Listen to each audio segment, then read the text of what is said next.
What's up, Legion? Welcome to I Still Call It a Lariat. We are a pro wrestling podcast. My name is Steve Zapf, and back with me after a somewhat hiatus for the holidays, we have Mr. Showtime Michael Wryght. Showtime, how you doing today? How was your holidays? You know me, Steven. I'm living the dream. Holidays were good. I can't complain. Spent some good time with the fam. My alter ego had off of work for about a week, which was nice. I had to still do some stuff, but at the same time, I wasn't going to the office or any of that good stuff. So I can't complain. It's good to be back. It's did you hear that wrestling's on Netflix? Because I heard that. I've heard as that. we return. So everything was great. How about you? Good holidays. Good holidays, good New Year's. You know, we're back talking about wrestling. Legion, Happy New Year to everybody. In case you didn't hear me when I said it on the episode with Hound. We've got a lot of cool stuff coming up, and this was just a big week in wrestling in general, so kind of excited to talk about some of this stuff. We got stuff that happened outside of WWE, although we have stuff that happened inside of WWE too, that there are some people that are not happy about this stuff. Some things happened. Things were happening. Before we get to those things, though, let us speak of our non-profit organizations that we support. First, as always, is Tap Cancer Out, a series of jiu-jitsu tournaments that helps benefit Alex's Lemonade Stand, American Brain Tumor Association, Isabella Santos Foundation, Little Pink Houses of Hope, Camp Sunshine, Christopher's Haven, the Sidney Kimmel Comprehensive Cancer Center at Johns Hopkins, CureCervicalCancer.org, First Ascents, and of course, Tom Coughlin's J Fund. Second J Funds of the year, guys. We got some good. We got some good ones to start off with already. The other one that we'd like to point out, especially since AEW just did their fight for the fallen, and it really helped out with that area, is all the different disaster relief surrounding the hurricane. Still, again, as we constantly say, I don't care if you help out monetarily, if you just send old jackets that you know you're not wearing anymore, food, volunteer time, whatever it is, these people are really struggling right now, and everyone should try to help out however they can with that. That's a big one. Again, these people are left pretty much without anything at this point, so any little bit helps everybody, and trust me, that little bit that you do probably turn their life around. And the last one, and this is honestly one of the ones that I'm proud of all of these ones that we help out with, but the one that brings me pride as being part of the wrestling community is, of course, Chris Bay's GoFundMe. I've heard nothing but good, positive news surrounding Chris Bay, just in general. And part of it is the fact that everyone is still helping out with this GoFundMe to make sure that at the very least, this guy can get back to having a normal life. I selfishly, I want him to make a full recovery and go back to doing exactly what he does best in the ring, because I love watching him, but that's a selfish thing. Unselfishly, all I want is for this guy to have a normal life. Yeah, I even heard that did CM Punk dedicate his match against Rollins to Chris Bay? He did. He as he was leaving the ring, he dedicated that match to Chris Bay. Listen, I said this on the episode with Hound. I'm going to say this again. This GoFundMe and several others that have come about like this, like the Dutch Mantel one, they make me so proud to be part of this wrestling community that we're in. Like, we put the fun in dysfunctional a lot of times. You know, we fight and bicker like a family, but the truth of the matter is a lot of people came together to make sure that things like this are moving forward, and that makes me really happy to be a part of this, guys. Like, Legion, wrestling world in general, thank you. And folks, if you enjoy what you're hearing with us, as always, I'm going to shamelessly self-promote us at this point. Hit the follow, hit the subscribe, hit the like button, comment. Let us know what you like that we're doing. Let us know what you don't like that we're doing, so we stop doing it. Drop an elbow in the comments. Drop an elbow in the comments. Let us know why Tony Schiavone is in fact the worst. I don't know, that's off of my my to-do list. I'm sorry, that's off of our Wrong normals. show. Yeah, other show. You can say how annoying it is that we keep calling Michael Cole the greatest of all time, because like that's not he's true. good.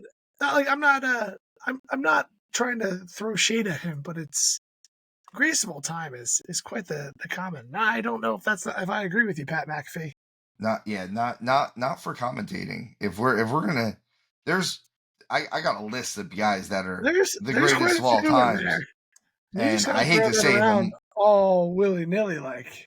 Yeah, you can't be throwing that around while Jim Ross ever touched a wrestling microphone. Sure.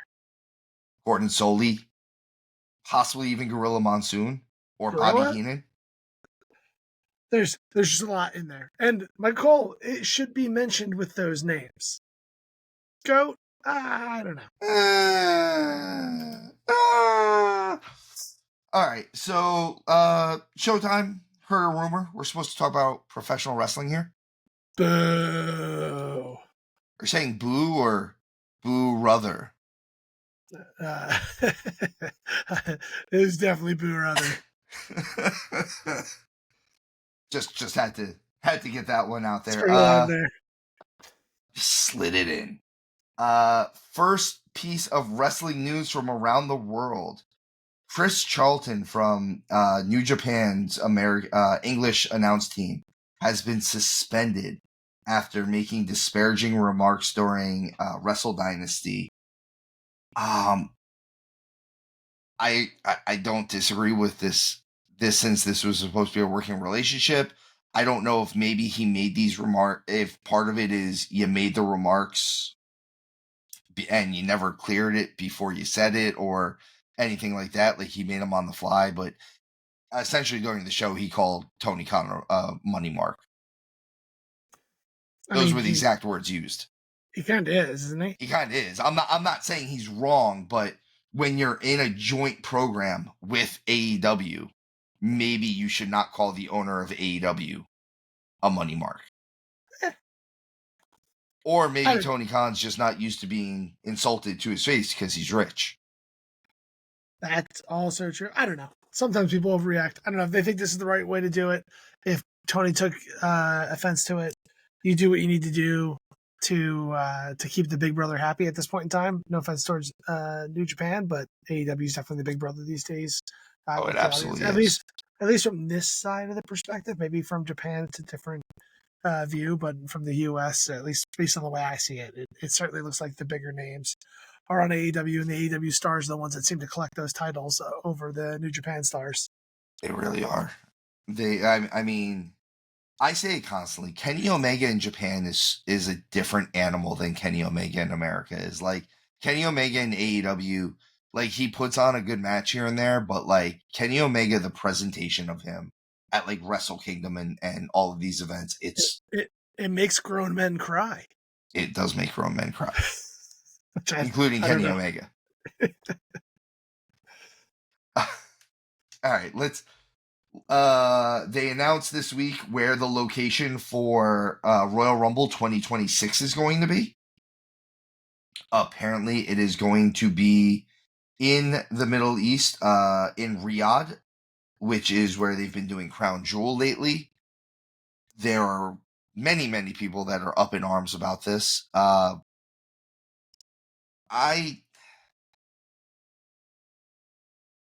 don't know. I want to say I'm indifferent about it for the most part. I think it's cool that it's international. I think it's cool that they're getting more money. I don't know if I necessarily have the same negative things that everyone has to say about it, other than the fact that every single one of the women is going to be covered in tight latex because they can't be shown. Yeah, I don't have any issue with it other than I want the big four here. Like, call me selfish and I'm cool with that. Like, it's fine. It's an American company. Yeah, it's been built on the back of American fans. Taking away something like the Rumble and putting it over in the Middle East. So now I'm going to get and something as big as the Royal Rumble when there's going to be spoilers freaking everywhere. And by the time we get to watch it at a normal time, like I feel like it's not even going to have the mystique around it. Like the Royal Rumble is one of my favorite pay-per-views. I love that match. It's going to be at that point in time, that's going to be a 2-day affair as well? No one knows yet. They haven't announced that Royal Rumble is going to 2 days. The only 2-day events right now are Mania and SummerSlam. There's been rumors that's going to be 2 days as well. I have said it should be 2 days. Yeah. Oh, is that the rumor? I've been saying that since... You heard it here first, folks. Steve's making shit up. I'm always making shit up, but but my thing is, I think 2 Royal Rumble matches in one night is a lot, and I agree with that. And I think if you're going to do 2-hour-long matches like that, if you separate them and have the men main event one night and the women main event the other night, no matter which way you flip flop them, it still is better, because it's kind of like, oh, we just went through an hour-long match, and then every match in between. What are you going to do? You're going to, if you put 20 minutes into a match at that point, you're already fatigued. And then you have another hour-long match. And if you are going to have it anywhere else but the U.S., like, I will say last year, we saw crowd reactions in Europe that kind of dwarfed the crowd reaction from Saudi Arabia. So I don't want to get into anything more political or whatever. You do that stuff. I'm just talking about fan reactions and my own selfish opinion. That's all I'm throwing out there in this situation. I wouldn't mind if one of the big four, because I have seen one of the big four go to the UK. I wouldn't mind seeing it in the UK. Overall, I do think that we should keep the big four in North America, at least. Sure. Yeah. I think the Royal Rumble would be really... They're going to be a state soon enough anyway, right? Exactly. That's what I'm saying. Allegedly. Don't we were talking politics. Sorry, that one, how could you not? I actually wouldn't mind the Royal Rumble being in Mexico. I think that would be really cool. Yeah, I think that would be a cool one. Or one of the events in Mexico, because it's has such history for wrestling. Yeah, so like I hadn't really given it much thought until we started talking about it, like 30 seconds ago. Places where there is a lineage of wrestling, I feel like sometimes has the ability to trump this. Mexico has such a rich wrestling culture. UK, Japan, the US, Canada. Like, these are the places I think of when I think of wrestling. And if I had to think of a place outside of the US, I probably think of Japan and Canada first and second, like almost tied. Mexico goes right in there. The UK goes in there with some of the stars. Like, even like a place like Germany and France, I don't think they have that lineage. They have some stars that come out of it. And maybe I'm just ignorant to it and I just didn't really lean into it, which is fine. I don't see the Middle East as a place or Saudi Arabia as a place that has a culture of it. It's almost like they just love these big, flashy events. Money. But listen, at the end of the day, wrestling is built on making money, and they make so much money over there. So much money. So that's the thing. Like, about that either. Like, that's the name of the game. Like, everyone that's like, all the real complaints about this, I don't have them. Like, I don't care. Like, I saw someone say the most ignorant thing online about it the other day, and I was like, again, Americans being geographically ignorant. They're like, why don't we just call it Indian wrestling entertainment? I was like, Riyadh's not in India. No, not at all. Not even close. I mean, it's closer than here. It's relatively close. It's closer than here, but like, it's not. That's not what this is. Yeah, it's both Asia. It counts. Yeah. The other WWE news outside of obviously the shows is Triple H commented on whether or not SmackDown was going to stay 3 hours. He said it's going to remain 3 hours for now, but it will be switching back to 2 hours, which I know he's always been kind of a fan of the 2 hour. He thinks that it should be 2 hours. You can kind of get more action-packed show into the 2 hours. I'm happy that it will be going back to 2 hours. I think SmackDown works better on a 2-hour show. I like the idea of Raw not having a necessary time limit. Like, hey, it's going to be about 3 hours. It might be two. There's other places in the world where it's not running on Netflix, so they still have to. Isn't there? There's a few places still that. I'll double check that. There's no more WWE Network, and I think Netflix has it worldwide now. Are you checking in on me? I'm going to go to the videotape. I could have sworn that it was in a few places. It's still on television or whatever it is. So I'll look while we do this, and then if I say nothing, that means that then I'm not going to say that it was different. But if it was different, I will rub it in your face. Fair enough. Please. I know overall. For the most part. It's like 90-10 or something like that. For the most part, it's going to be on Netflix. And the last one is, and this helps before we go into this, TNA just re-signed a bunch of wrestlers, which I am happy for this because that adds to the idea that they are improving and they are constantly doing better, both on their show as a product and financially. So they re-signed John Skyler, Ash by Elegance, Masha Slamovich, and AJ Francis. Skyler's, again, part of the Good Hands. Ash by Elegance has been doing great work with the Elegai. Masha is obviously their Knockouts champion right now. And as begrudging as it as me saying it, AJ Francis is even doing better work than I gave him credit for, 6 months ago when we really started covering TNA. So TNA, good job. I'm happy that you're getting some of these re-signings, especially with certain people almost definitely leaving. They're gonna start losing some of their top tier talent, and they need to figure that out. And these names can help and grow into some of the spaces, but they really need to lock in. Like, they really could have used the Hurt Syndicate or at this point in time. I hope they grab Baron Corbin. I think Baron Corbin would be a huge fit for TNA. I think so. I've also heard that he might end up going to New Japan. Sure, but I think he can do both. I mean, Kushida's in both, so yeah. I'm not saying anything, though. I've heard rumors that the TNA New Japan relationship is on its ways out. So that's what I have heard. Like, maybe Kushida might not be here all that much longer. So might be another one. So there's a few of those, and they could use some more established stars to kind of help them up. And I like Baron Corbin for them because he's not really that old yet. Like, he could still be in the prime, where I feel like Nick Nemeth, as great as he is, and we are very big champions of him, he's on the later days of his career. He's been around for freaking ever.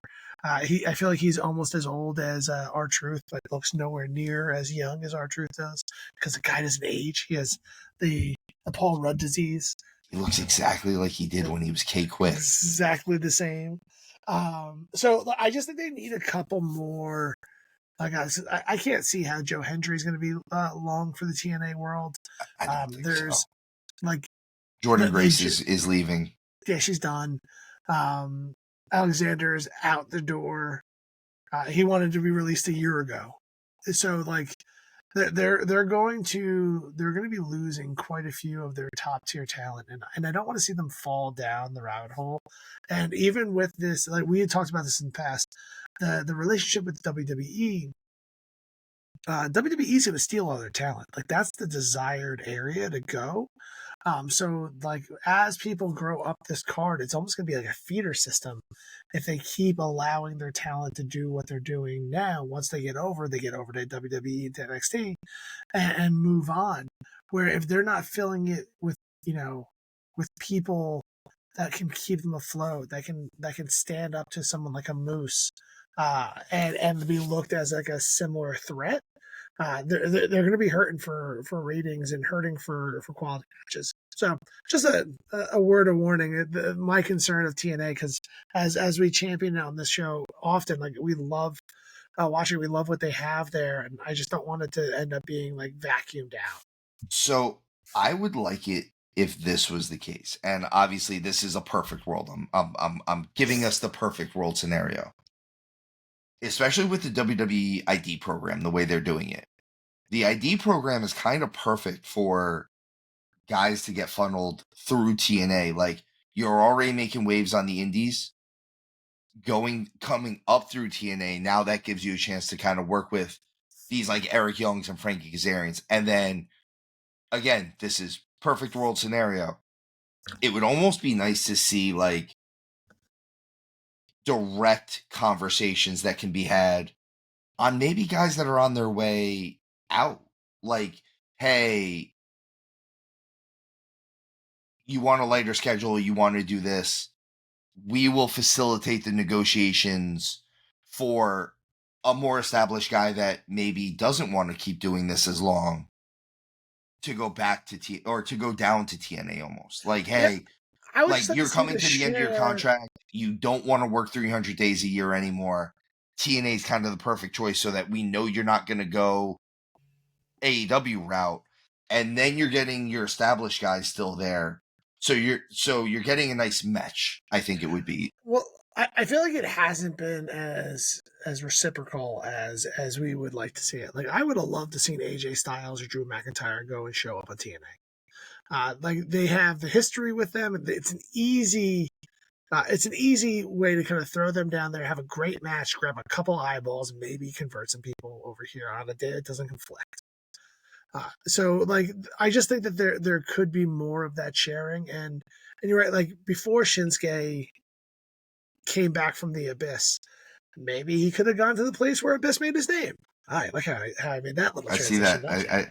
Um, I appreciate that. yeah. So, but like there are guys that they're underutilized that they can go down there for a little bit. Like they do that. They're doing that with Osmos right now. Almost. Almost. Almost. He's over in Pro Wrestling Noah. He's their tag team champions. When they have someone that's not really getting over and they want them to go figure themselves out, a lot of times they send them over to Japan. This could be another spot for that, and not quite what you were saying, but not too far from that tree. Let's just go down there and take some reps with Moose or some of the top talent, even if they lose, but they kind of have more time to shine and work there, and then kind of come back when they have something to do with them. Baron Corbin would have been a great candidate for that, where they were like, we don't want to keep him tagged up with Braun Breaker, let's send him down. There's plenty of those guys that kind of fit that mold right now that they can send. No, so Gable is his problem is that he's too good at losing, and like he's so good, he's getting the ring time, he's getting all of the promos that's cutting. They're just like he's just really good at getting squashed. So like I wouldn't put him in that category, but there are other people. Like there's the women's division is just teaming with people they just don't know what to do. Shayna Baszler would be great down in TNA. I think Shayna Baszler would be awesome over there. I would have said Chelsea Green before they figured out what to do with her as well. Like I feel like there's a lot of people who got that nudge up to in WWE where they were kind of underutilizing them in the past. Like I said, one way I think all three of what we just said could work though. Like bring in the ID guys, bring down like guys that you don't have anything for, like let them go over there. And maybe on the instead of just if guys don't want to have their new contract, maybe facilitate, like I said, that contract. This way you're not losing these guys to actual competition. I mean, there is no competition realistically, but like, you know what I'm saying. My only concern of that is I don't want to turn TNA into NXT 2.0 or Ring of Honor. Like I still hold out hope that TNA as an independent federation company, whatever you want to call it, has the ability to step up to be the number two, to get the right investor and improve some of the production, put a little bit more money into it, and then be a close 3, I guess. It's hard because I don't know if you count NXT as, because NXT could potentially be considered the number 2 if you don't count it as WWE, because it beats AEW in the ratings head to head a lot of times. Quite often. So like those two in my mind are almost like a 2A and a 2B, and TNA is far down there, but they have the ability to rise like the Phoenix. I think TNA, if they got the right money investor and were able to bring in a few more strong talents, and like you said, fix their production, I think they could. Realistically, I'm going to call NXT still part of WWE, so they're still part of the number 1. I think TNA could make a run to be the real number 2 because it's a more fun show to watch. It on is the weekly, at least. It is and it isn't. Like I feel like sometimes we're not fair on AEW. They just go too far, and I think they just, for me personally, put together a style of wrestling that I don't like because it does not suspend the disbelief. They go too far where it pulls me out of the spectacle of being like, oh, this is Circus Soleil. To a certain degree, when you're getting hit with, when people are trading poison ranas back and forth, it's like, you guys are both dead. I like, this is just a spectacle. And don't get me wrong, I'm not sitting here being like, I'm a purist, I need to be like this. I just want to get lost in the entertainment. The same way you get lost in the entertainment watching any kind of movie or anything else. I know when you take the step back and look at it, we all know what it is. It's just entertainment. But when you're in the middle of it, I hate being ripped out and being like, oh, okay.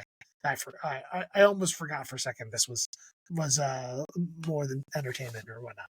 Well, that's why I said for the weekly, the weekly program at least. I have come along and said this now recently, and I think we've said it on our reviews and previews. AEW does pay-per-views pretty well. I mean, there's some a little low. That's always our complaint. Yeah, like it's the weekly episodes that like we have an issue with. And so that's the thing, is like TNA can make a run off of their weekly episodes because they're booked as a show. They don't just book segments. They book segments that run into the next segment to make sense for the show. And that's the thing, is a pay-per-view can be match, because that's what a pay-per-view is. It's the culmination of the story that you're telling. But your show has to be booked like a television show. And they do it. They do that very well. Since we've been talking about TNA, let's talk about Impact from January 2nd. Before you move on, Steven, Netflix does not have Raw in the biggest country in the world. In India, if you didn't know that. They surpassed China in population. So that's why I think it's going to stick to pretty close to 3 hours, because I don't know I didn't go any deeper than that. I just needed to prove that I'm always right. It's in your name. It is your name. So anyway, can we get back to TNA now? Please. All right, sweet. You there. I said you were right. Of course I'm right. I'm always right. So TNA Impact from January 2nd, 2025. This is their first show of the new year. We get fallout on this from Final Resolution. The show begins with Joe Hendry. He is still so over with that crowd. I have to interject with this story. So, my alter ego has a day job, and we were waiting for somebody on a call today, and they joined as soon as I asked if that person was going to join. Someone else on the call says, "Say his name," and he appears. And my response was, "Joe Hendry?" And I'm not sure if anyone on the call got it, but I thought it was hysterical, and I wanted to share it with you guys. Yes. That happened earlier today. I got a couple of laughs, but I'm like, you guys, I think you just laughed awkwardly because you knew it was a joke, but you didn't know why it was funny. I have a lot of that in my life. Especially people don't get some of my jokes from New Jersey sometimes. Like, where'd everybody go? But like, I know that say his name and he appears is a saying, but it's not all that common. I don't know. Remember the last time I heard it outside of a reference to Joe Hendry. Sorry, No, I don't mean to derail. We've already derailed the beginning of the show a decent amount and spent more time on the wrestling news than we typically do. But than we typically do. I just wanted to share that because I thought that was fun. So, I love that during this, Joe Hendry actually gets his own mic. Like, he gets his own personalized mic. All branded. All branded out. I hate the fact that it's the first time I've noticed it, but I love it. Ryan Nemeth comes out and interrupts him. You mean the voice of Owen Hart coming out? Yeah. Is that the little brother voice? Is that the little brother voice? No one trusts you, Joe Hendry. Nah, Mick Carter. I am not a safety sign. I know I'm late, but my nose got here 10 minutes ago. Enough is enough, and it's time for a change. So I'm just gonna say it. Ryan landed in the shallow end of the promo gene pool in the family. Man, it was kind of painful to watch this whole thing. It was, but I think Ryan has some real potential. I think that he just hasn't had a ton. And maybe it's just me not knowing what he's done beforehand, but I don't think he's had the ability to work with some people to kind of get out there. I feel this is the first time I'm really seeing him get a consistent mic in his hand. And, the independence and some of these other things, there's not any time to grab a mic and do anything outside the top people, or if they bring in a legend of some sorts, and him coming in, kind of working on these muscles. There is some potential in this rough promo. So this promo leads directly to Ryan Nemeth versus Rhino, which is set up by Joe Hendry, which I like the fact that they question why he gets his match. He gets to make a match, but he does. Ryan ends up winning this by DQ because he brings a chair in, and before he can splatter Rhino's head with it, Rhino hits him with it. Ref calls it. I love the announcer saying, "This isn't ECW. You can't do stuff like that." I'm like, we get it. It's Rhino. I love a referee DQing somebody. Yeah, you mean there's rules. When was the last time you saw that? TNA.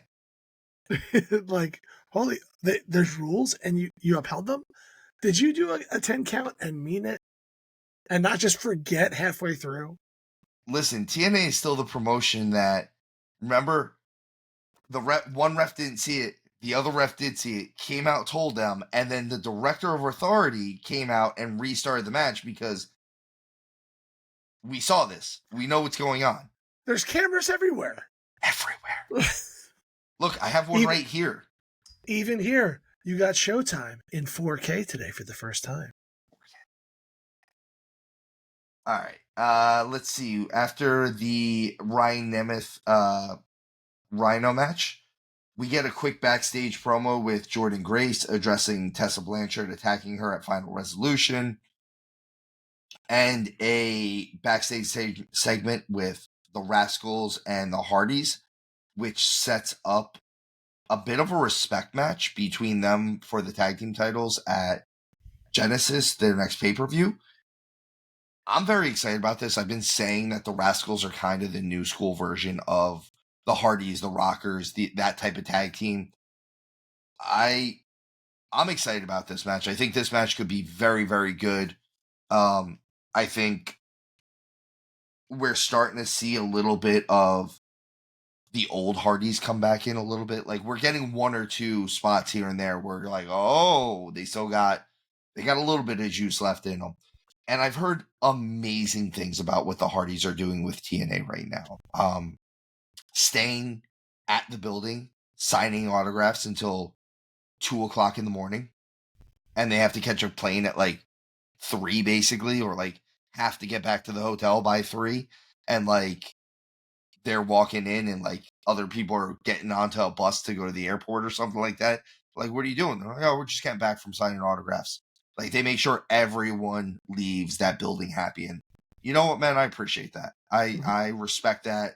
They know who they are. They know what they're doing for TNA right now. And I had heard on, I believe, Busted Open, Bubba Ray Dudley, Bully Ray, whatever, had said this, that they're kind of the pivot point. Like, Joe Hendry started it, and then the Hardys coming in full-fledged, like, fully pivoted TNA into this great product again. And I don't disagree with that. They were already trending. They were on the way up, yeah, and then that was the thing that, like, instead of just a steady up, those two things kind of did this. They did like a straight line up rather than a steady like 45-degree angle. I will say that Joe Hendry really brought a lot of eyeballs to TNA. I agree. In my opinion, I don't know what the ratings were. Brought these 2, 4, or whatever you want to call it. Let's see. Our next match after that was Kushida versus Ace Austin. And this match was so good. Just so very, very good. It's like as good as you think it would be. They have a great pace with it. They were doing really athletic stuff that makes sense, and they were trying to win. And I appreciate that they were both trying to win. I also like that during this, and even in Kushida's match with Moose, he's starting to look a little bit more aggressive with his stuff.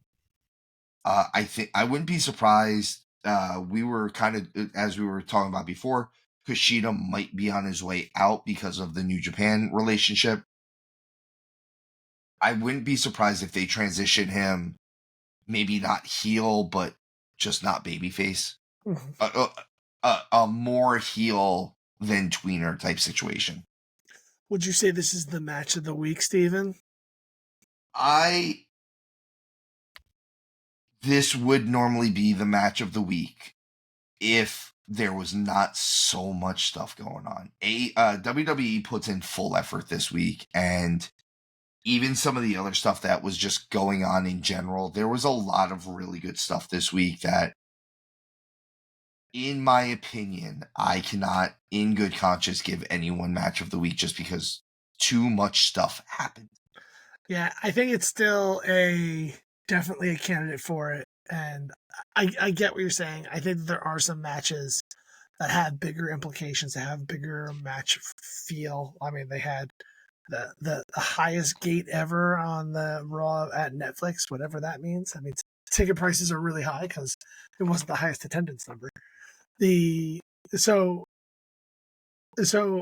I think anyone, if you have one match that you haven't seen this week and you're into the mainstream wrestling, this is the one you need to go and check out. I definitely need you to go watch this match. I really like.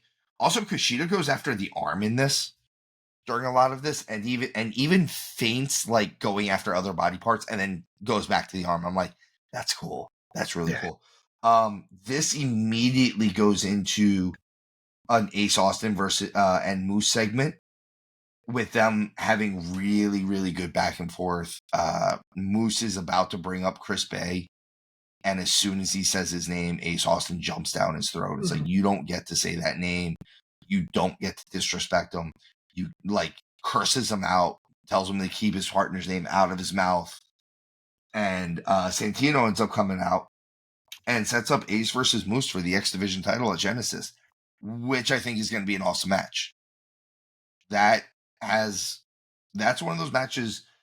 I realize it's January, but I hate to say we're already starting to see some matches that could be candidates for matches of the year type of thing.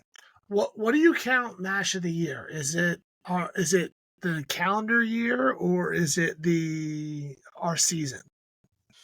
I don't know. I've been thinking about that too. So I want to say currently we should maybe do, starting with 2025, match of the year should be for 2025. But we should also kind of, as of Mania, like name our match for 2024 just because of the season. You get what Well, I'm saying? Like it's yeah, let's not derail here, but if we're going to do 2024 on its own, we should do that earlier than Mania. maybe we'll do it. You know what? We're coming up on our 1 year anniversary. Maybe we'll do it at our 1 year anniversary. We'll all come up with our matches of the year. Yeah, I have a couple. It's a couple good ones. I think there's a couple up there. There's a lot of stuff going. There's been a lot of stuff this year. A lot. We get a Mike Santana in-ring promo. Says he's out to prove that he's the standard of TNA, and obviously that draws out Josh Alexander. Honestly, while he's saying it, he's holding up the amateur wrestling headpiece, which you knew Josh Alexander was going to come out for that. There was no way he wasn't. I like Mike Santana more and more every time I see him. I think his promos are actually getting better, and they were already good. I think he looks great. I think he does. I think he has great matches.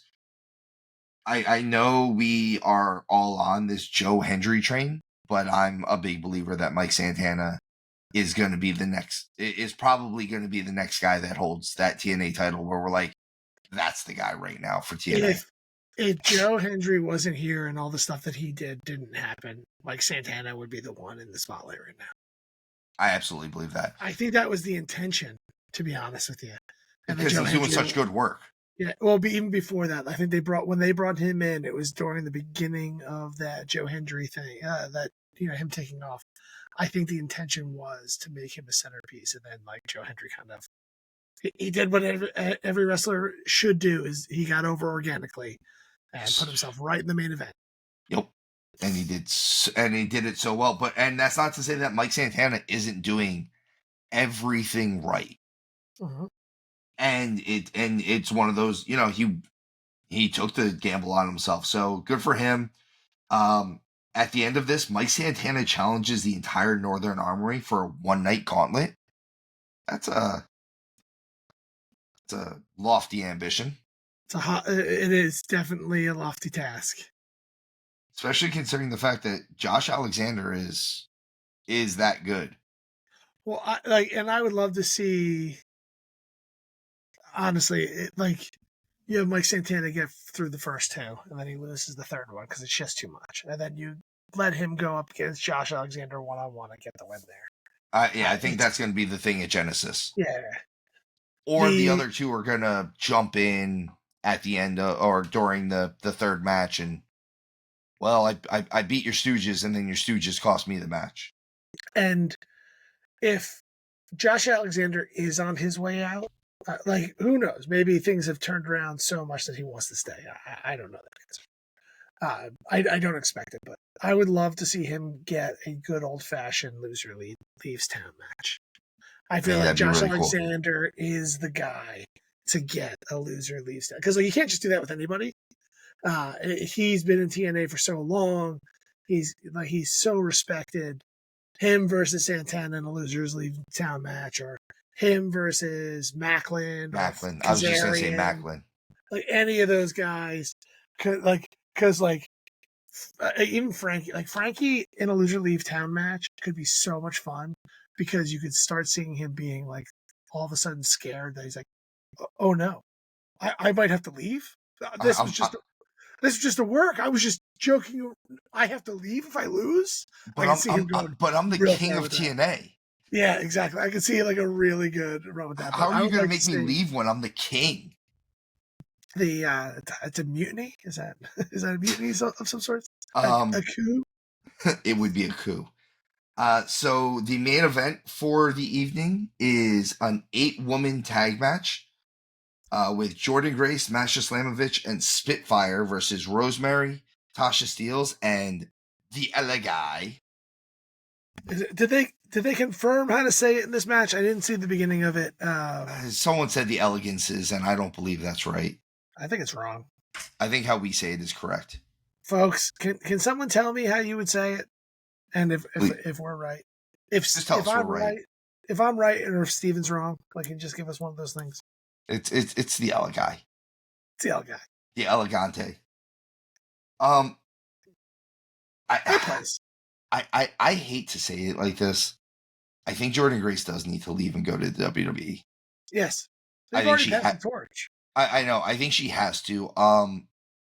She needs a bigger presentation than what she gets in TNA, and that's not me knocking TNA. It's just Jordynne Grace has grown past what TNA offers, and she needs to be in there with the Charlotte Flairs, with the Rhea Ripleys, with the people of that caliber. She needs to be in there with the best of the best. And that's the thing, is I'm not saying that Tessa Blanchard is not good, and I'm not saying that Tasha Steelz is not good. I'm not saying Masha Slamovich is not good. I'm not saying that those other women that I just named shouldn't also be in that grouping. What I'm saying is Jordynne absolutely needs to be at the top of the list. Most of this was kind of just to build up Tessa coming out and jumping Jordynne again. We get that. Obviously, this is all going to be moving towards Genesis, and I would assume that this would be. I would think that Genesis is probably going to be Jordynne Grace's last match.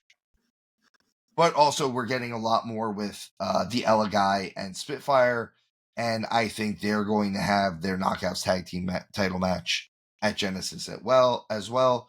In which case, I believe that Ash and Heather will become the new Knockout Tag Team champions. I feel like that's a fair prediction. So that was TNA this week. Again, they put on a good show. I have no complaints about TNA. I don't see anything that happened that was wrong with this. They kept me entertained. And as per usual, they kept a good pace during the show. Folks, as usual, go check out TNA if you're not watching it already. It's not 4 hours long. It's not 3 hours long with 4 matches. I can tell you what. No, it's an hour and a half, and they fill it the right way. So with that said, let's talk about something that's not an hour and a half, and that's 3 hours of WWE SmackDown. So we get 3 hours. Showtime, what do you think of them doing the return of the blank mat on at least one of the shows?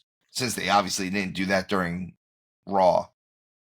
I like it. I don't like the advertising on the mat. In all honesty, from a few perspectives, like, I don't like when it comes from a wrestling perspective. It's kind of like holy ground, I guess you'd say. Like, you don't mess with the ring apron in that way. Like, not the apron, like the mat. Like, the ring apron, do what you do. I also think that from an advertiser's perspective, you get a little blind to it after a minute or two. So it really doesn't bring the return that they need from there. And I have an alternative life, and I have a real opinion that's a valid one. So if anyone's listening on that front, but I won't bleed those two lives too much. But I just think it's kind of a kind of a distraction. Like, it doesn't do what you want it to do. Like, I only remember that Fortnite was on the Raw canvas because it was talked about, not because I saw it there. I remember Snickers being there. Snickers is the only one that I vividly remember. Netflix was there, but I knew that because, did you hear? Netflix. It was on Netflix. It was on Netflix. And Hogan's beer, because they booed it. But that was it. There might have been more. Yes, they booed his beer. They booed him too. But let's wait till we get there. Yeah, we'll be there soon. Don't worry. So the show opens up. We get Vice President Rhodes out there. He can't be president because he has that neck tattoo. That's where the cutoff is. But he's gonna be a strong. He's gonna be a strong VP someday.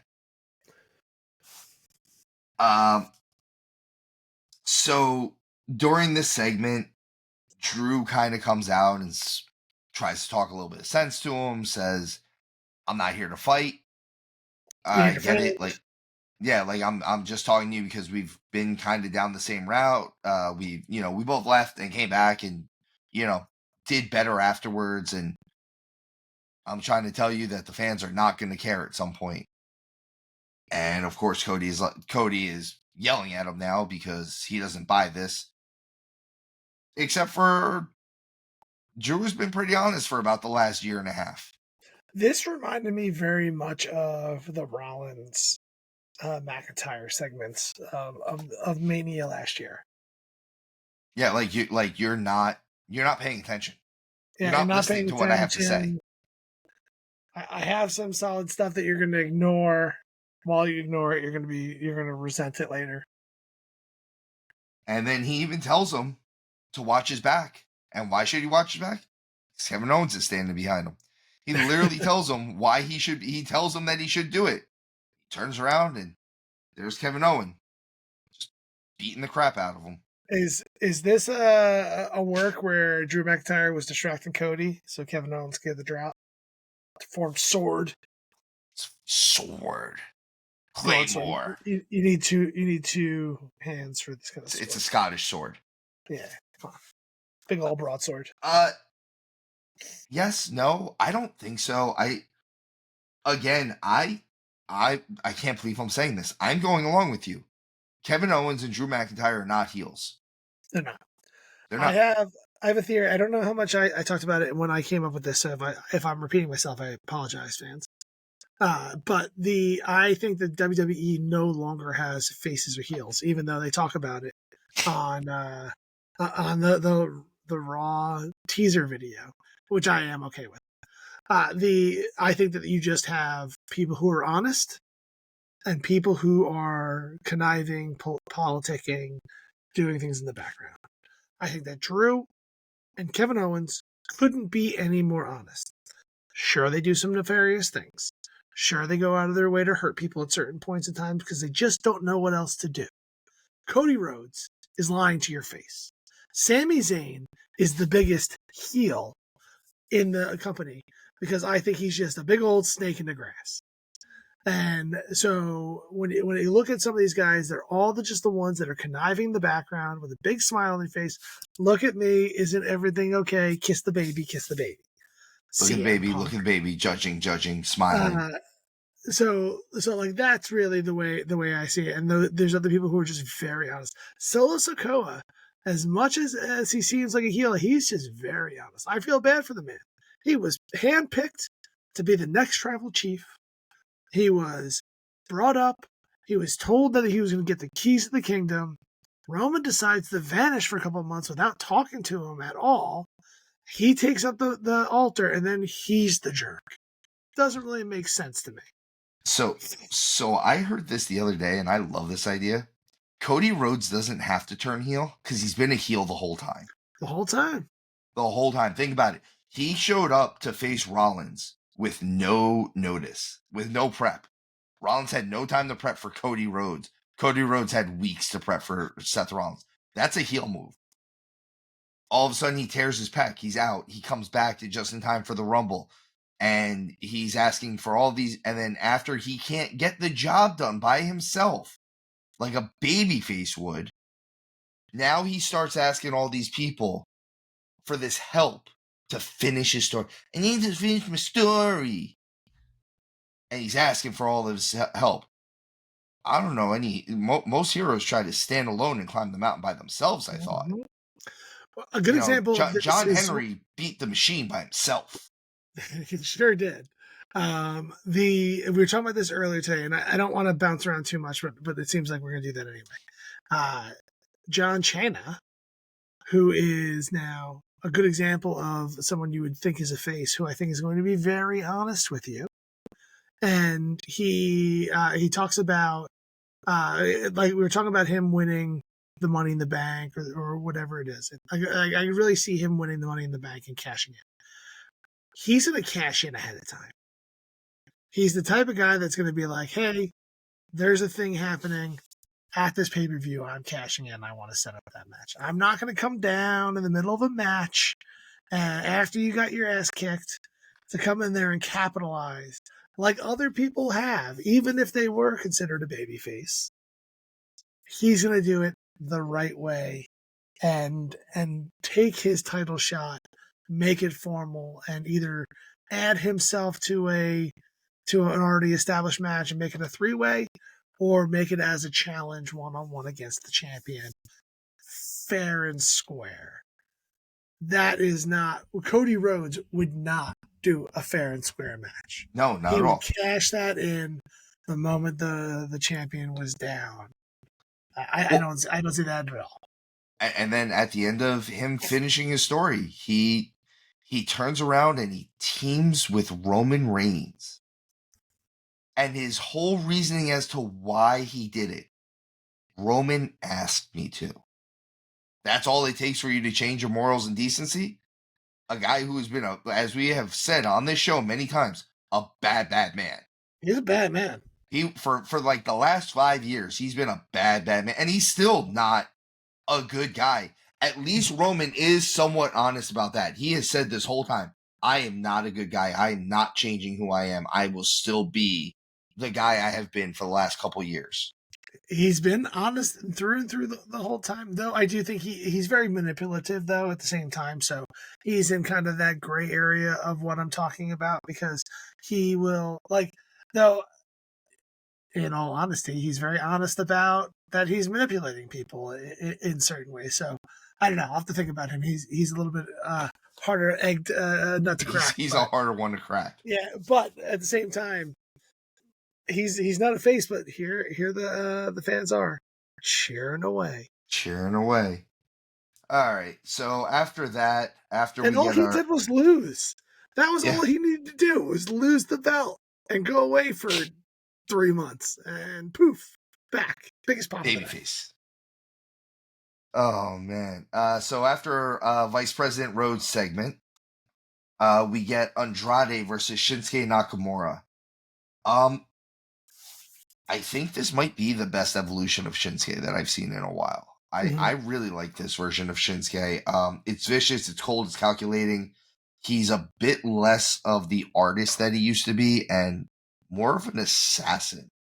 Like, I know we've said the Lost Samurai or whatever the term was. The Ronin. He's got that.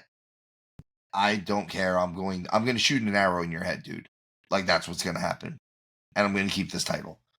And it's funny because I will own this one as well. On this show, we said there's no way that Shinsuke Nakamura is going to make LA Knight's US title run more interesting. And we were wrong. Mm-hmm. We were wrong. I own this one as well. We're like, oh yeah, Shinsuke Nakamura coming back from the dead is all of a sudden going to be interesting. And now it's been interesting as hell. This has been the most interesting thing with the US title in like a year and a half. Well, to be fair, on the way you just said that, he didn't make LA Knight's title reign more interesting. He made the U.S. title more interesting.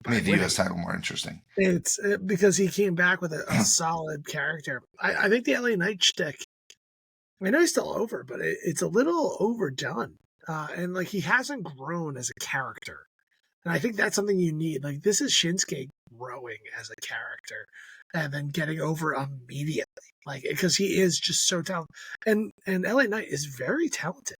His yeah hasn't changed to a yes at all. You have to move it along a little bit. You have to get an extra syllable. Yeah, something in there. Something like that. They're both one syllable words, Steven. It's true. Extra letter, or actually one less letter. You get a less letter. You have to. Well, it's like sculpting. You chip away. You don't add to it. Yeah. I see what you did there. Jesus. Sorry. Next match is going to be Piper Niven versus Michin. The match was good. Obviously, this is setting Michin up for a rematch against Chelsea. I found the one thing that I think I'm going to be a little upset about Chelsea being the U.S. champion. There's not much about it. I love her being the U.S. champion. I think this is great. I love the fact that she's she comes out and says she's the oldest U.S. champion, the youngest U.S. champion, the longest reigning, the shortest reigning. Like, I love all of that stuff that she does. I'm a little worried that, unfortunately, Piper Niven is going to get super pushed to the background. Yeah. Through all this. And that's a little unfortunate because she is very, very talented. And the side of it is, with what happens later on the show, they're not going to have a turncoat.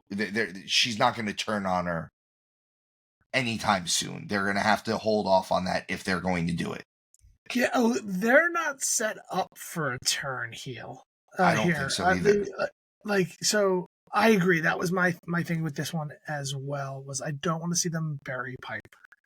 Piper is part of the reason why Chelsea's in the position she's in. They're friends, like actual friends, and not just using each other to get ahead. Like, they have a great dynamic as a duo. They don't seem jealous of each other at all. One's not holding the other one back in any way. And I get the formula, and the formula works, right? You have champion and sidekick. You have challenger beat sidekick to seem like a legitimate threat against champion. Fill in the blanks. We've seen this story 1,000 times. I don't like the idea of Piper getting buried because she is such a beast and has probably some of the most talent out there. She's the one that, of the women, that when she doesn't move to look like a powerhouse, she actually looks like she's that strong. And that's one of the things that we always talk about on other people who are supposed to be a powerhouse woman. She's the one that does it every time, and I'm always like, oh yeah, she did that bitch up. Yeah, she did that, and she made it look like she didn't muscle you up. Like, oh, she had you. It's like, oh, you deadweighted her, and she just tossed you around. Like, that's muscle. And so that's why I don't like to see her get buried in this capacity. I hope they do a little bit of a push for her here.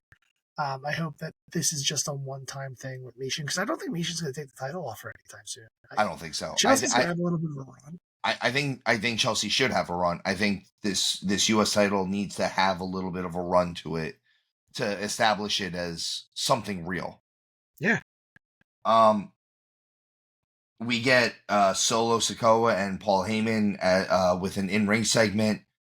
I really like this. This sets up a little bit more of the value to the tribal combat. I'm going to hand you the Ulafala. I want you to hold the Ulafala. If Roman wins, I want you to place the Ulafala on Roman Reigns. But if I win, I want you to place the Ulafala on me, and you will forever be my wise man. This was some of the best work I've seen from Solo. Mm-hmm. And Paul Heyman doesn't do bad work. Nah. Facial expressions, everything was just exactly what they should be for what it was at that exact moment. Again, and it could be just Heyman. I think he pulls that. He's one of those guys, like, when you get a great player on a football field, they pull greatness out of you too. I think Heyman might be that guy. He somehow manages to pull the very best out of you. He's a producer, director, like whatever you want to call it. Like that's what he does. He just happens to also be an actor in this whole crazy tapestry they're spinning. I do love what we're seeing from Solo as he matures on the mic, as he matures as a wrestler, because he's still so young. Like, in kind of the grand scheme of things, I know he's been around for a couple years, but it's not really that long. And I think he has a great future. I really hope. I'm going to hold some of my comments for the Raw thing. I'll get to that point later. For Raw part of this. Yeah, because it's a follow up to what happens next.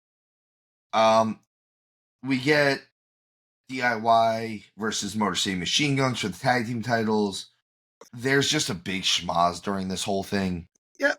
Double DQ, and DIY keeps the titles. There's just a lot of chaos going on in the tag team division for SmackDown. I'm not going to say in general, just it seems like SmackDown is adopting what NXT was doing for the last like month or two, where they just have random tag teams fighting out in the crowd and it distracts the matches. NXT was just doing this and it didn't work there. It was actually one of the things that me and Hound tend to like what NXT does. This was one of the times where we're like, it just distracts people from the match. And that's what this is doing. This could have been a great match, and you had extra people just thrown in there instead of having a clear, even a DQ, some type of cheating win. You could have done it better than what they did. And then what, as big as Raw was, this might be the segment that is the segment of the week. We get Nia Jax versus Naomi. Tiffy looks like she's going to cash in originally. Helps Nia out, gets the win. Directs her to go beat up Bianca Belair. And smashes that briefcase all over. And did you hear the crowd? Man, did they want this. Sure. We got Tiffy time, big time on this. We get the cash in. We get the new women's champion. And you know what?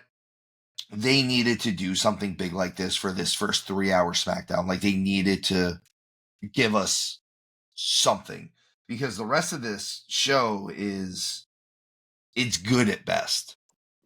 Yeah, I see where you're coming from. I still think that this cash in, like, it kind of fell a little flat for me. I'm glad it happened. I knew it was going to happen. I actually was hoping she would kind of cash in on Liv. I thought that would have been better. Like, in that Survivor Series, if she could have cashed in on Liv, that would have been fantastic.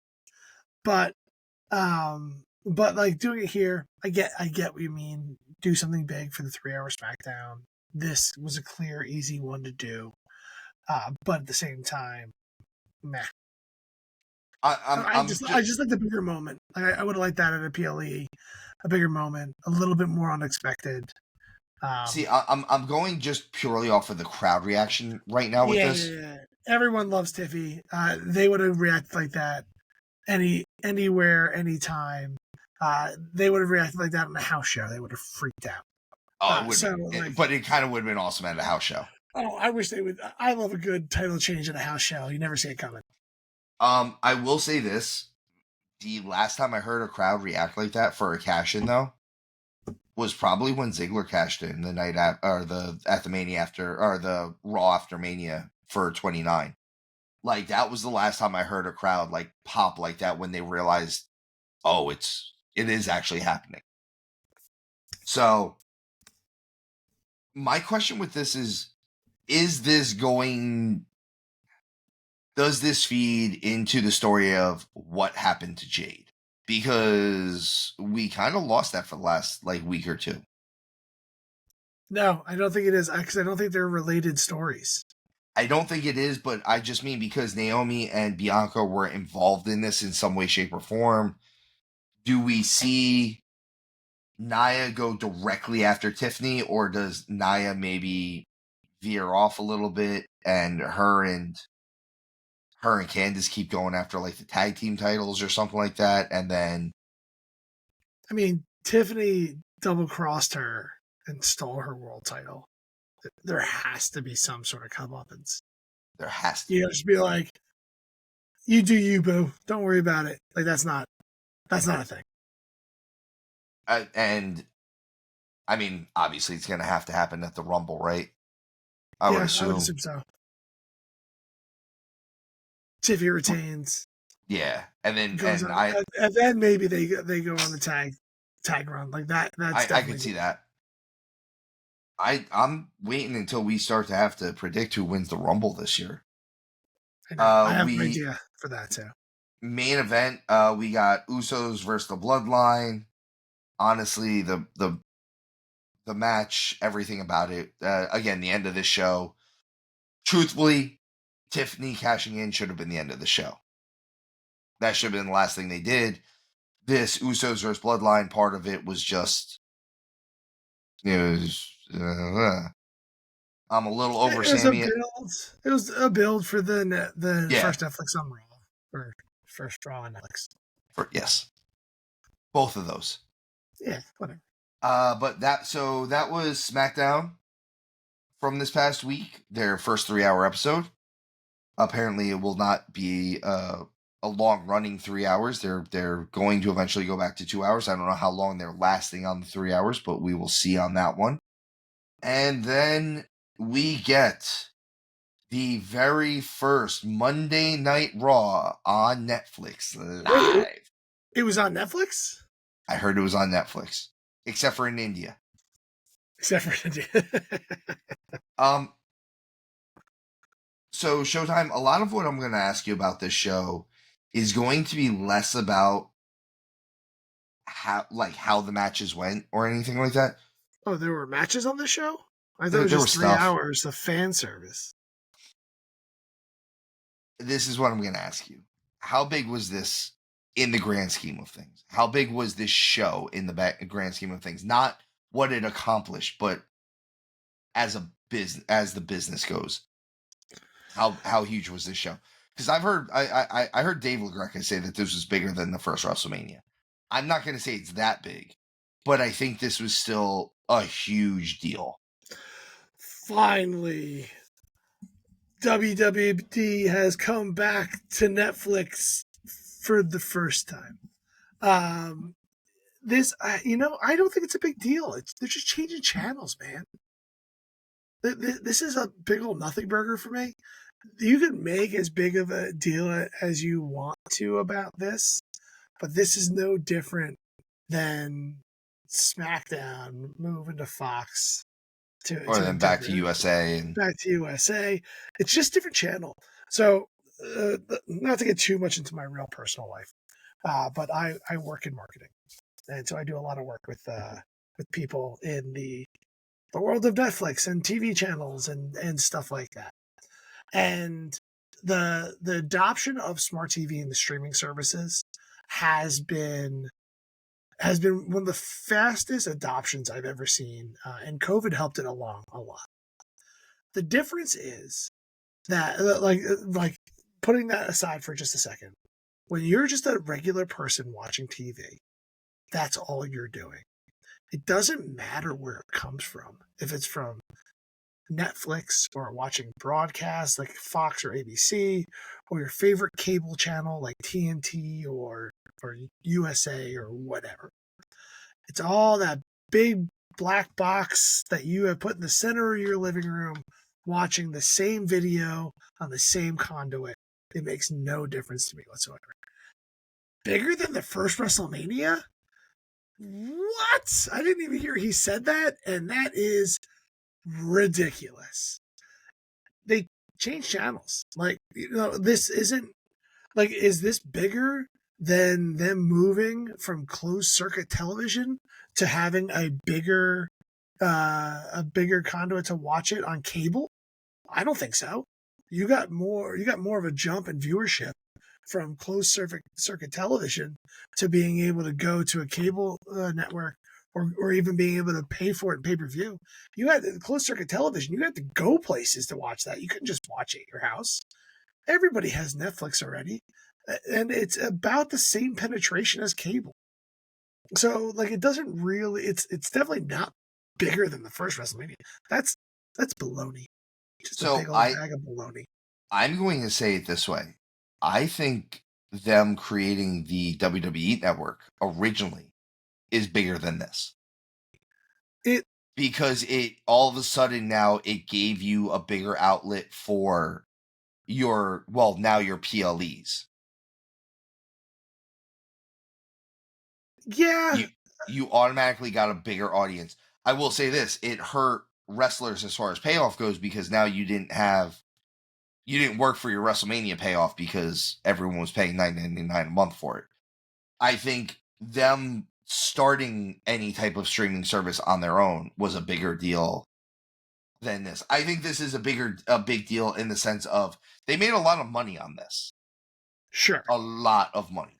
And they're not going to get their own bespoke tab like Peacock gave them, where because I could see WWE getting lost in Netflix, and you look at your home screen of recommended for you, and I know right now it's all It's all over the rainbows. place. It's all rainbows and butterflies. Every time you go to your profile, you have Cody Rhodes ripping through a Raw curtain or whatever, even though he's not even on Raw technically. Yet.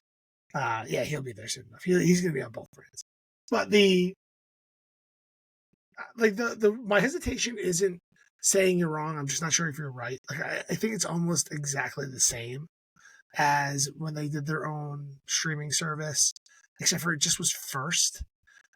Going to Peacock, it was exactly the same. It opened themselves up to a bigger viewership. This is just taking that next step of finding a bigger viewership. There's more people who A watch bigger Netflix viewership still. than they do in Peacock, but it's not bigger than people who have cable subscriptions. And if it is, it's a small amount. And a lot of those people have both cable and Netflix. I don't have the numbers. I could get those numbers for next episode if we want to get that geeky into this stuff.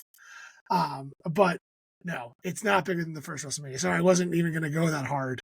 But that's ridiculous. I just triggered you with that one. The first WrestleMania changed the game, man. Like that changed all wrestling. Like that brought Hogan into your into Liberace, man. Yeah, literally, yeah. Mike, you had Muhammad Ali. You had Mike. You had Mr. T in there. I keep wanting to say Mike Tyson. He was not on. He was not there. It's just that that WrestleMania, even though it might not, if you look back at the card itself, may not be the best Mania for matches. It changed the game. Like it's also the shortest Mania. Yeah, but them going on Netflix and making this big sky. If they would have stayed on cable, you wouldn't have noticed anything. They weren't dying on cable. No, not at all. I will say this. There are certain things that I like to notice about different shows when they do a bigger show like this. I've been noticing it a lot with NXT when I watch with Hound, and that's the actual arena that some of these things are in. So NXT has been doing a really good job of bringing back when they're not just at the Performance Center. They go to these smaller venues that it has very much an old school territory feel about it. And I love it. Like they went to, it was called the Factory in St. Louis. And it literally, the way it was set up, it looked almost like the old Sportatorium and stuff like that, or an old armory or something like that you would see old NWA go to. And I was like, that's cool. That gives you a different feel than just we're back at another stadium. I like the look of this Intuit Arena. Mm-hmm. A lot of it, and they've said this. I believe I heard Dreamer say this, was a lot of those lights and stuff. That wasn't WWE stuff. That was the arena already having it. So the blue streaming lights and stuff like that, and a lot of those LEDs that were just shooting off. That's just the way that arena is, and I dig different stuff like that sometimes. So I'm not disagreeing with you. I'm just trying to. No, so WWE made a bigger deal about this than I think it really was, which then made it a bigger deal. I'm curious. You got me just in my own head spiraling right now. I want to know how much Dan LaGreco got paid by Netflix to compare those things. I don't know, but this is like I said, this was Monday night's main event. But I don't even think it was that, because at least main event had matches on it.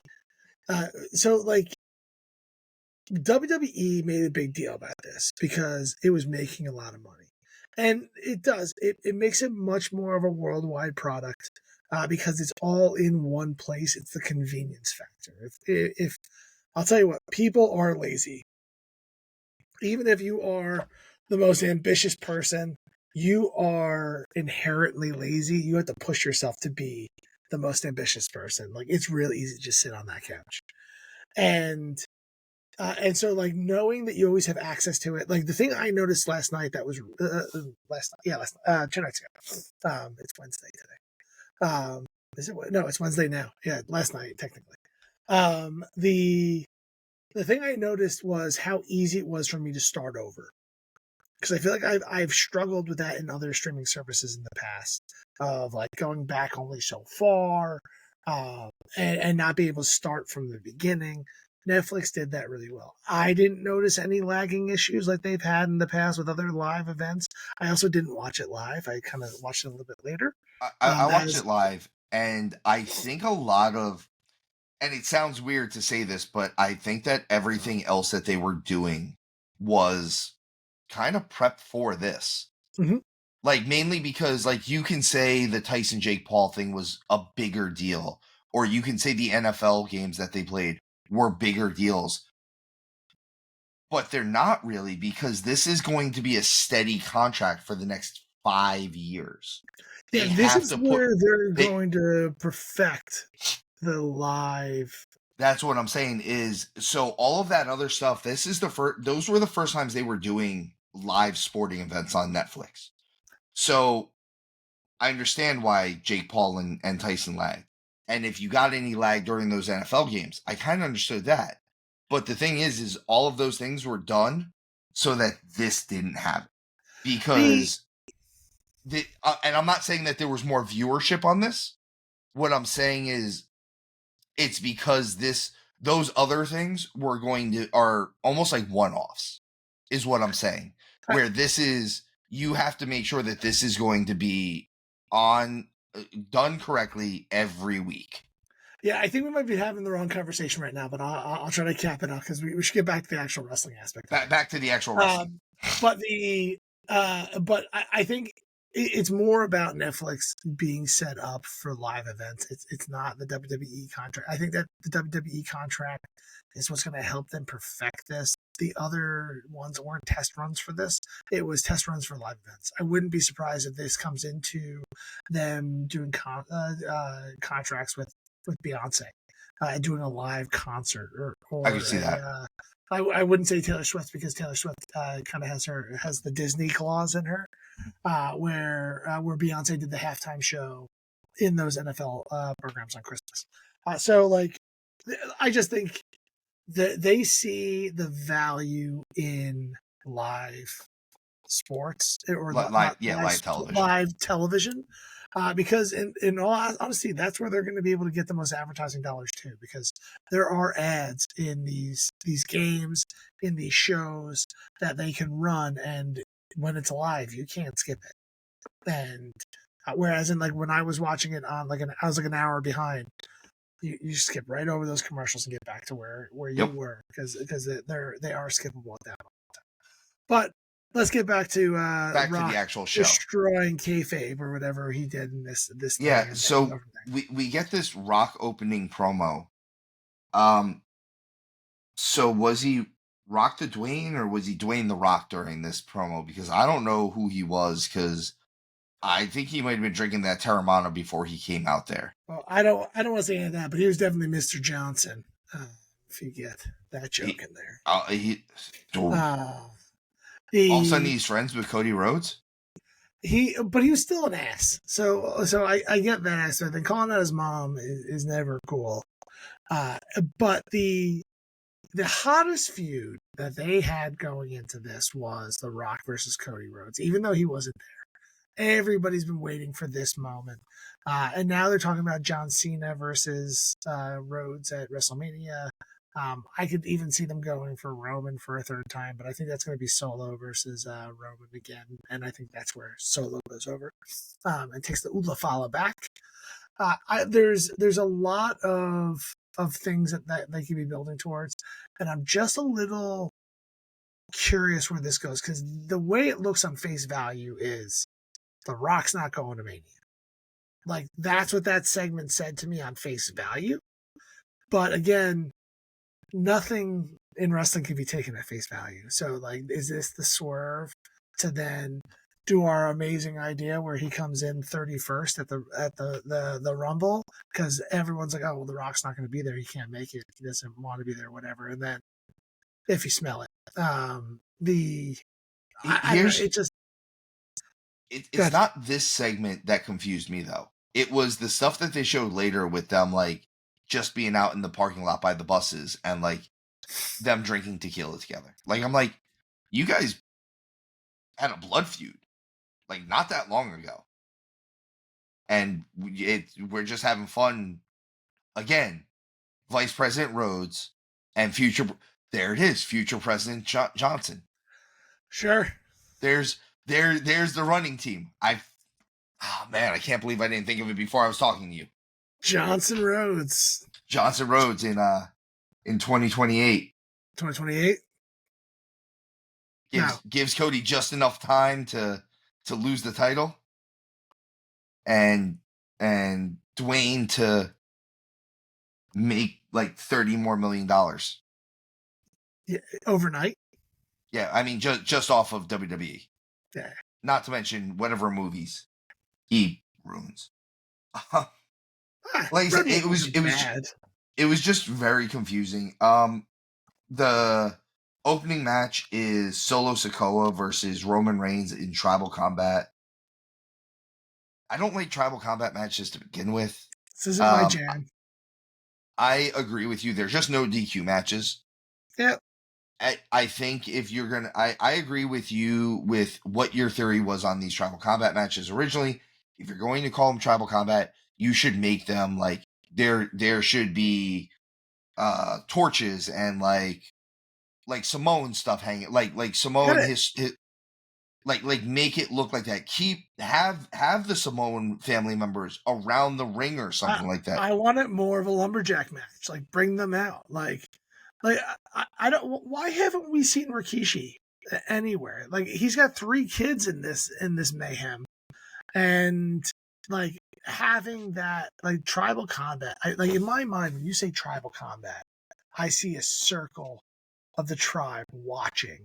It's the scene from Black Panther where he's defending himself on the waterfall in order to stay Black Panther. That's Tribal Combat.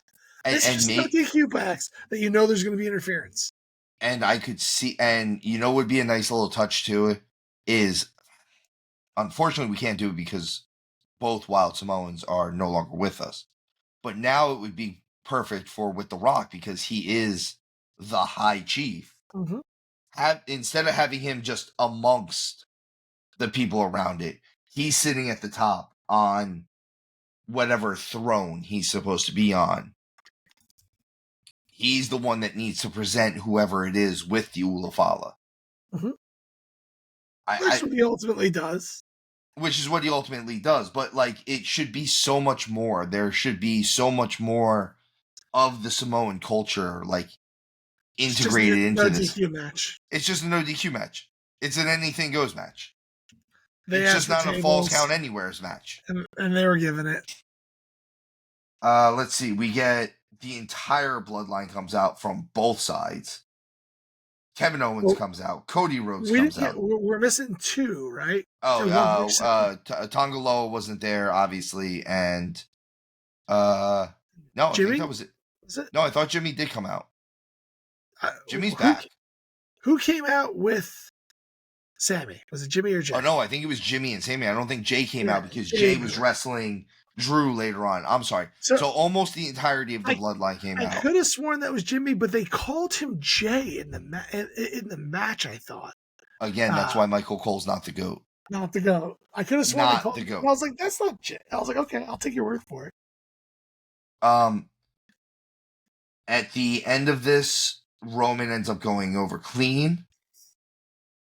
Reclaims the Ulafala, which The Rock places on him personally. Clean, but it is fine. As clean as this is going to be, there was no question on him winning this. Fair. There was just a lot going on. Let's see, we get the John Cena promo about him entering the Rumble. Never say never. This might be my favorite part of the whole show. Was Cena just being John Cena? He is going to come back and have fun. And that's what he's having it now. And he'll be honest about it. So I posed this question in our group text during this, and we never actually saw it. Do you think we get buzz cut John Cena? Like, do you think he cuts his hair back down short so we don't see the bald spot anymore? I mean, it would behoove him to do it. I think if we see Trust me. I think if we see good old fashioned buzzcut John Cena, that'll be the night that we see him win the title. I hope they do that before that. Just to subvert expectations, or just so Yeah. we don't see his hair all over the place looking like Vince. Yeah, just go and trim that up, Les. Just as coach. Next match is going to be the women's world title match between Liv Morgan and Rhea Ripley. So Showtime, we talked a little bit about this. Should Rhea have won this? I'm okay with Rhea winning this match. I really am. The way it went about, I was just confused. Like, they did a great job with Liv. I was like glowing after Saturday night's main event when they put Liv over on EO cleanly. She had a strong showing. Very strong showing. Left that as a real competitor, not someone who needed help to win every match. Someone who was a strong competitor, and I thought she got relatively squashed here. Like, she had some offense. It wasn't a squash match or anything like that. It was 11 minutes long, and Rhea won by manhandling her, like mommy does, and like Liv could have been anybody else. And so that's one of those that was my problem with it. Was if it was longer or closer competition, closer to a Rhea versus Becky match, where the two of them were on equal footing and one had to ultimately win, I would have rather have seen that than kind of what we got here, where Rhea was the far superior combatant and Liv was just keeping that warm. Because now, like, you put EO up against Rhea, Rhea's just going to squash her too? Is that what it is? Because you just lose a little bit of the believability, and then now you have to have Becky or Charlotte come out, because I don't know who is anywhere close to her league the way that she just manhandled Liv. My next question about this match: should this match have even been on this show? And this is where I'm going to throw this out to you. Part of the reason why they switched up certain things, one of the switch ups was the women's intercontinental title tournament finals were supposed to be on this. They pulled it off of it because they didn't want it to get lost in the shuffle. Now, don't get me wrong. Who is it from? Dakota Kai and Valkyria are the finals. They are clearly not the same star power as Rhea and Liv, and if they were still left on this show with the way that this card looks right now, yeah, they would have gotten lost in the shuffle. What I'm saying is, if they had left Rhea and Liv off until the Rumble and put that in instead, would it have really have made any difference for tonight, other than the fact that you wouldn't have been able to have The Undertaker leave with Rhea? Now, I would like to have seen that match, the New Day versus Ray and Phoenix, Penta. Except for we're not even going to get that, because we're going to get Gable versus Penta next week. Yeah, but that was supposed to be the tag team match, or it was the New Day versus Ray and a mystery opponent, and the mystery opponent had a 0, I think. So like it's just one of those things where that's been my biggest complaints for this whole thing. Make it a spectacle, do your thing. Not bigger than the first WrestleMania, sorry, Don. But 3 hours long in 4 matches, 2 of them sub 15 minutes. I get it that there's about a half hour ads. You usually get about like 4 minutes of ads every half hour, so 8 minutes like of ads an hour. So you take that out of the way, you're looking at 2.5 hours of time. It's an hour of matches. 2 hours of The Rock making his entrance. Like he took his sweet time. Oh, he absolutely did. I mean, but hey, we got to see Travis Scott smoking a joint in the audience live. Like it just Who cares? like I don't care. Like give me more match. Like you could have easily taken Liv, Rhea out, make that a bigger deal. You could have added that finals in here plus the tag team match and probably one other match. Give me an R-Truth match to boot. And we're looking better on this. Like Wyatt 6 would have been great on this show to kind of give this new audience that they're introducing wrestling to, like that kind of feel, something that has a bit of an Undertaker feel to it. Like I don't know, like because I get some of the reasons why you might think this is a big deal, because it does open it up to a different audience and makes it a little bit easier to watch, particularly not live. Like someone who's just like looking for something to binge.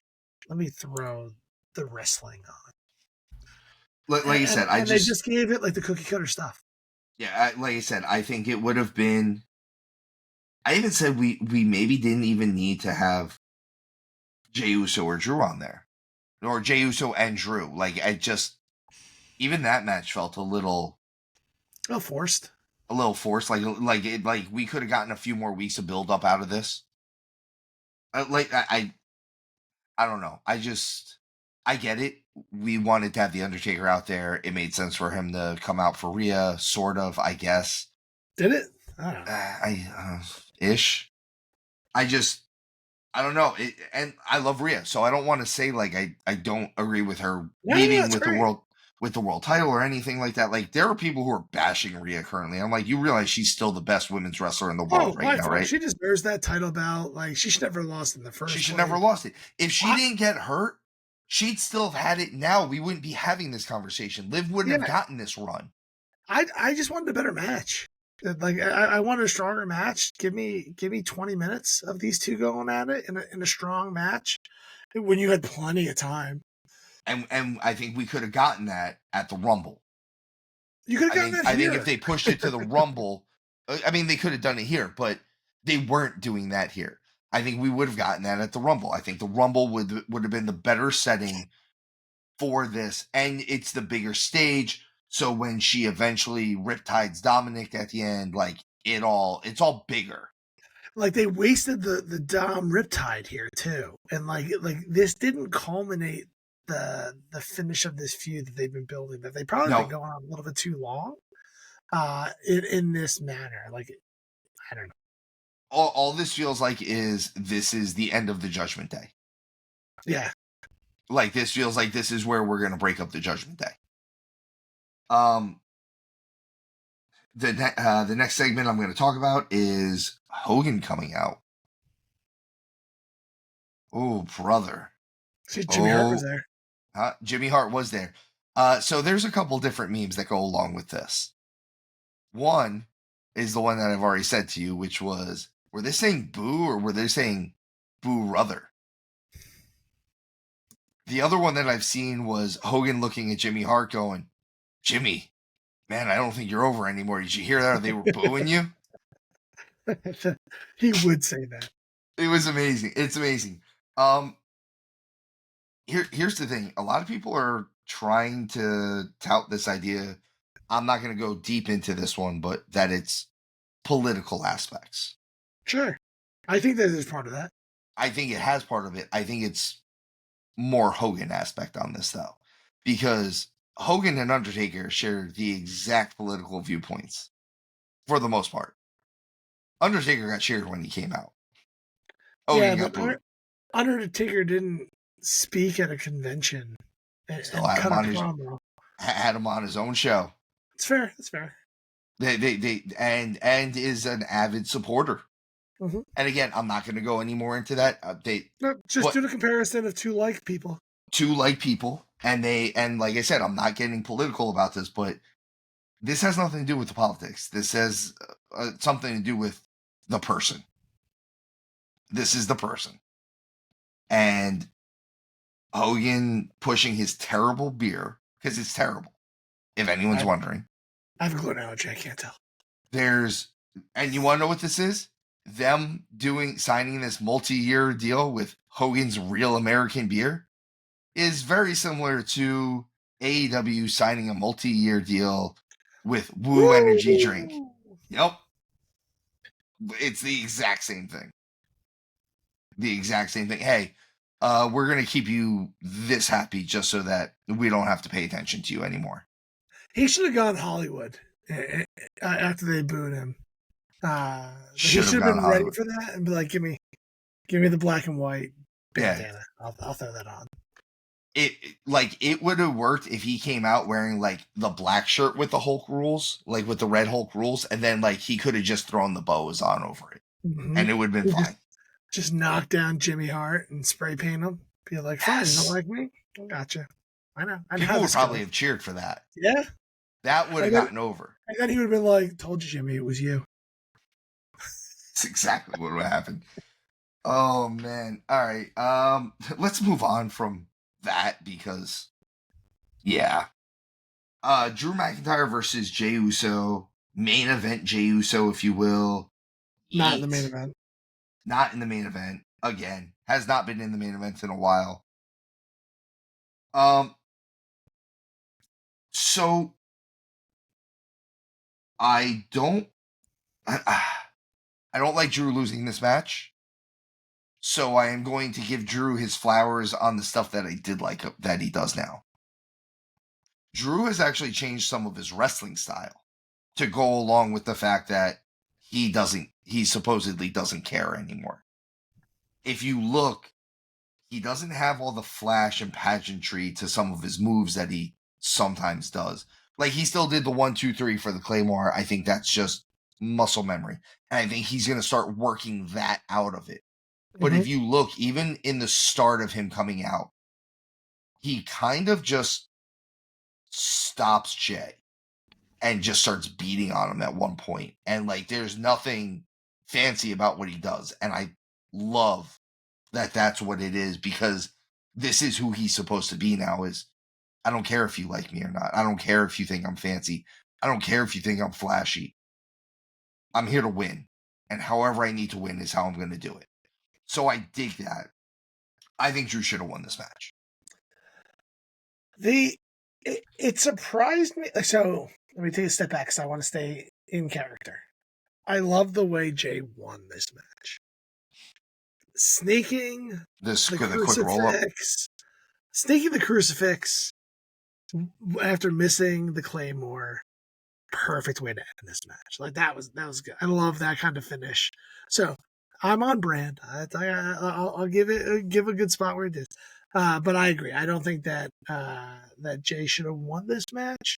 Like Drew, he has so much to give and has so much of it. And like, it's not like Jey won strong. So like he easily can come back and win the next one or whatever. So it's not that big of a deal that he lost it. But the fact that he's coming off the loss from CM Punk, they're pushing him to be part of the anti-Roman Reigns regime, going up against the Sammys and the Jey Usos and all of that. I would have rather seen McIntyre go up against Jimmy first. Like, if he's going to go through all of these guys, like I feel like Jimmy would have come before Jey. But especially with Jimmy coming off the injury. Yeah. So I don't know. I just don't know I don't see what the direction is on this. And this whole match, I feel like this is one of those placate to the fans finishes, as over as Uso is. Like, ooh, let's give them a good win. Like, this whole thing is. This was all fan service. This whole show was fan service. Roman winning, Rhea winning, Jey winning, and then we'll talk about the next. Honestly, you can go either way with the next match with Rollins versus CM Punk, and the fans would have been happy, I think. But this one, like Jey going over super babyface, probably has a hidden agenda, so I don't think he's being all that honest. Though he likes the word yeet, and he's pretty upfront about that. Jey is actually one of the true baby faces in wrestling. Like, he went and helped his family. Yeah. He went and reluctantly. Reluctantly. But he did it because they're family. And I think Jey Uso might be one of the few true baby faces in pro wrestling right now. Cena R-Truth, Jey Uso, the Alpha Academy. Oh, the actual Alpha Academy. Yeah, the Oh actual yeah, Alpha absolutely. Yeah. Um, Oh yeah. so let's talk about two guys that at one point I thought at least one of them was a babyface. Neither of these guys are baby faces. I don't care Not what anymore. you did. No, because what Rollins was did, last year. No, he wasn't. He was helping the bad guy. True, but he didn't know he was being duped. He's a flawed hero. Yeah, I can go with that because I think he is going to continue to go in the right direction here. So Yeah, because he's gonna go after Roman. he's going to go after Roman. He's going to stay after CM Punk. I think you have another. I think you have like a Mania Rollins versus Punk. Do you? Because I don't know. I think we might get Rollins and Punk. Maybe no, because we're not going to get them at Rumble. No, I think. I think we get Rollins Punk at Elimination Chamber, and I think that's the blow off. then who do they face at Mania? Do you think it's Punk Reigns? Punk Gunther. Truthfully, they're gonna take 2 months and somehow set up Punk and Gunther, or Yeah. Punk and whoever is the world champion at the time. I don't know if they're gonna get the title off of Gunther. That might be the only way that. Again, I'm a big believer that McIntyre might be one of the only guys that they can take the title off of Gunther with right now, and it would be kind of believable, especially with the way he's doing things. Like, I'm just here to win titles and get paid. I would really like to see McIntyre win the Royal Rumble. Not saying that he's going to, but he would be the best winner of that. Just to like really throw everybody off because I don't think anyone's expecting him to. I don't think he's going to. I think it's going to end up being that McIntyre is going to somehow win the world title, and they're going to rekindle Punk and McIntyre. I'm done with that one then. Huh? That was a perfect feud. They had a great run.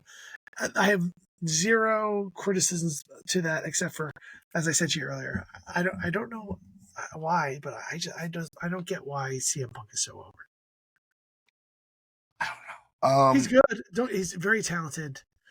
I just don't know why he's as over as he is. He's turned his back on the fans numerous times. Like, I don't know. I'm going to say this. If there is a match of the week candidate, other than what I said in TNA, it's probably this one. Sure. The Punk Rollins. Punk Rollins. Punk Rollins is probably a match. This gives me a real good argument to say there was a lot of storytelling in it. Obviously, this was the culmination of over a year of them being back and forth and even longer than that of them yelling back and forth to each other, or at least Rollins yelling at Punk. And him smirking. I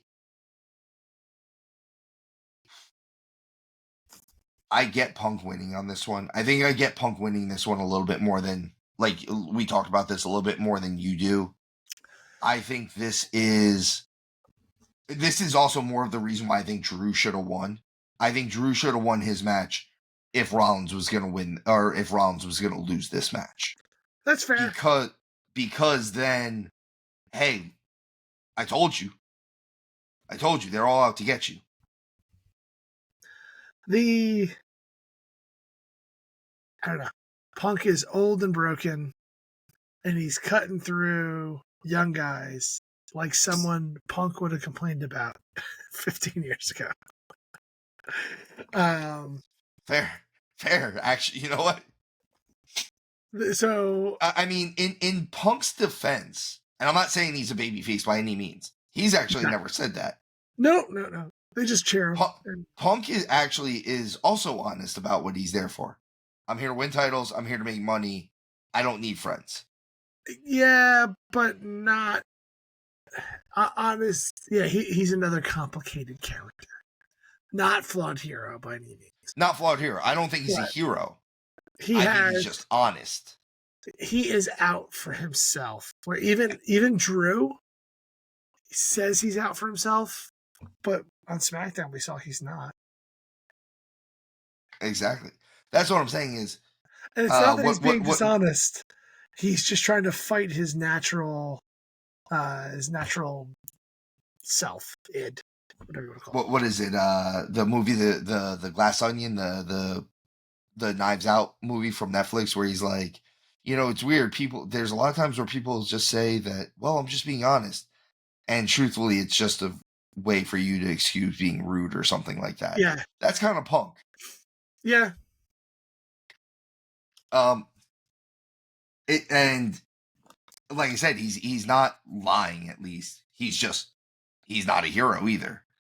I don't necessarily think that Rollins is a babyface anymore. He's falling down that path. Although he's going to join the babyface team with Kevin Owens and Drew McIntyre. Very much so. So, because he's going to be honest, he's going to be straight up on what he's trying to achieve, because he's trying to take down what he sees as the evil, even though everyone else is blind to it for some reason. And you know what's going to happen? Rollins, the fans are going to boo him. Bad man. Yeah. Fans are going to boo him. Bad man. Has everyone been blind for the last 5 years? No, they booed him the whole time. They were there. Everybody wanted the title off of him. Unless this new audience, this new Netflix audience is brand new. Brand new people. They're brand new. Just came out yesterday. Came out yesterday, friends. It's right here.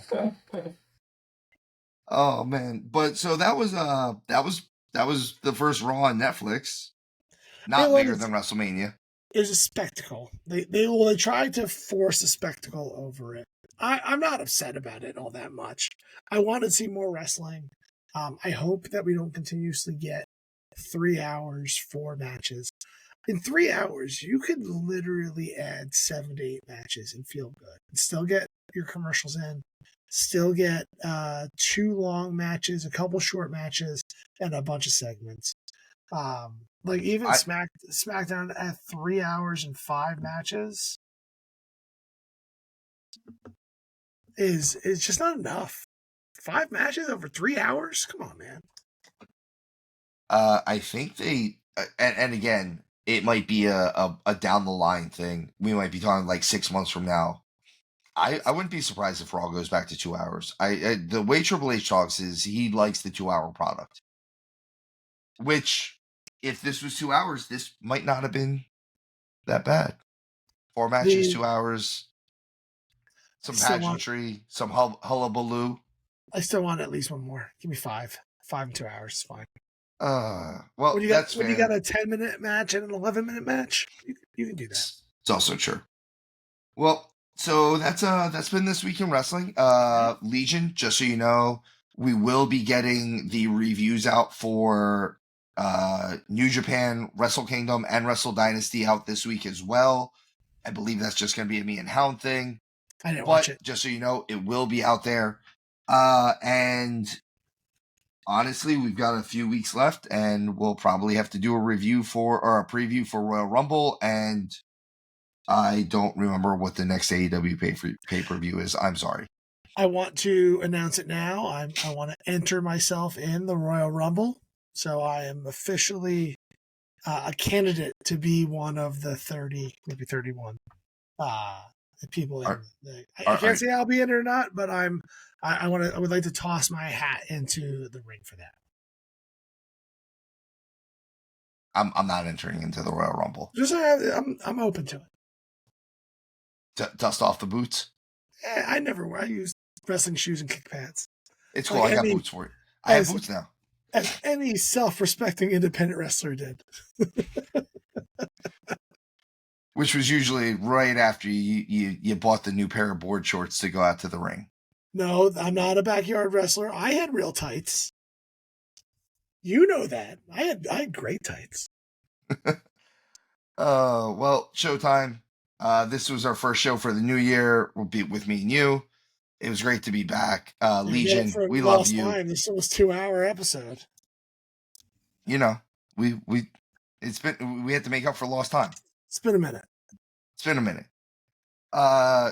Legion, as always, Happy New Year. thank you for being back. We love you. We appreciate you. If you have any comments, please let us know.